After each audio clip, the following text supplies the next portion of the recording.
আপনার কাছে যদি পুরানো এরকম বার্থ সার্টিফিকেট হয়ে থাকে তাহলে কিন্তু আপনি খুব সহজে আপনার মোবাইল ফোন দিয়েই কিন্তু এরকম নতুন বার্থ সার্টিফিকেট ডাউনলোড করে নিতে পারবেন। আজকের ভিডিওতে দেখাবো কিভাবে এটি ডাউনলোড করবেন, তাই ভিডিওটি স্কিপ না করে পুরোটাই দেখুন। সবার প্রথমে আপনার মোবাইলে গুগল ব্রাউজারটি ওপেন করার পর কিন্তু জন্ম মৃত্যু সার্চ করবেন। সার্চ করার পর বন্ধুরা আপনাদের সামনে প্রথম যে লিঙ্কটি চলে এসছে সেই লিঙ্কে কিন্তু আপনারা ক্লিক করবেন। ক্লিক করার পর বন্ধুরা আপনার সামনে এরকম একটি পেজ ওপেন হয়ে যাবে। তো পেজ ওপেন হয়ে যাওয়ার পর আপনারা দেখতে পাচ্ছেন ডান দিকের উপরে 3 লাইন যেখানে আছে আপনারা কিন্তু ওখানে ক্লিক করবেন। ক্লিক করার পর আপনাদের সামনে এরকম 4টি অপশন চলে আসবে।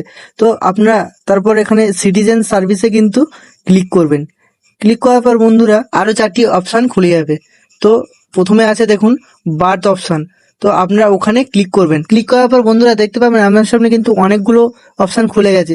তো আপনারা এখান থেকে know your acknowledgement and certificate number এখানে কিন্তু আপনারা ক্লিক করবেন। ক্লিক করার পর বন্ধুরা দেখতে পাবেন আমাদের সামনে কিন্তু এরকম একটি ফর্ম ওপেন হয়ে যাবে। এই ফর্মটাই কিন্তু বন্ধুরা আপনারা নির্ভুলভাবে কিন্তু ফিল আপ করবেন।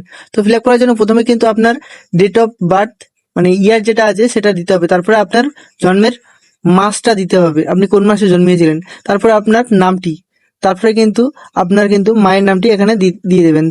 তারপর কিন্তু বন্ধুরা আপনার বাবার নামটা কিন্তু এখানে দিয়ে দেবেন। তারপর বন্ধুরা আপনাদের মোবাইল নাম্বারটি ওখানে দিয়ে দেবেন।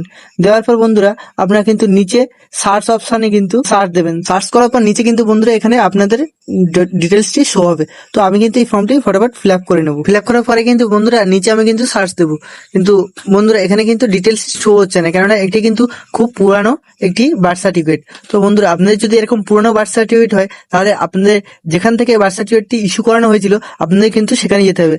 মানে আপনাদের পঞ্চায়েত অফিস থেকে শো করালে পঞ্চায়েত অফিসে যেতে হবে, এবং আপনার কোনো নার্সিংহোম থেকে শো করালে কিন্তু আপনাদের সেখানে কিন্তু ডিজিটালাইজ করার জন্য যেতে হবে।